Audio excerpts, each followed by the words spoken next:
కర్నూలు జిల్లా పత్తికొండలో రామచంద్రయ్య శత జయంతి వేడుకలు ఘనంగా నిర్వహించారు. ఈ వేడుకలో ముఖ్య అతిథిగా సిపిఐ జాతీయ కార్యదర్శి రామకృష్ణ పాల్గొన్నారు. ఈ సందర్భంగా భూమి లేని వ్యవసాయ కూలీలకు, భూ బకాసురులకు వ్యతిరేకంగా పోరాడి వందల ఎకరాలను పంపిణీ చేసిన గొప్ప వ్యక్తి రామచంద్రయ్య అని కొనియాడారు.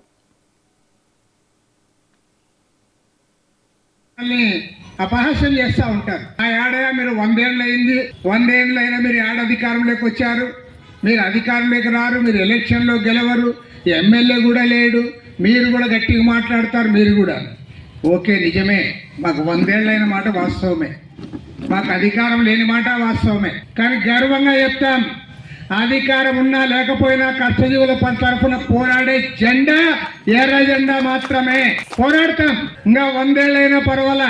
ఈ రోజే రేపే అధికారంలోకి వస్తున్న భ్రమలు ఉండనక్కర్లా, పోరాడడానికి అధికారమే అక్కర్లా, పోరాడతాం. సమాజంలో అసమానతలు ఉన్నంత కాలం, పెత్తనం ఉన్నంత కాలం, దారిద్ర్యం ఉన్నంత కాలం, అవిద్య నిరుద్యోగం ఉన్నంత కాలం ఖచ్చితంగా పోరాడతాం. వాళ్ళ సమాజంలో ఏం జరుగుతుందో మనం చూస్తా ఉన్నాం.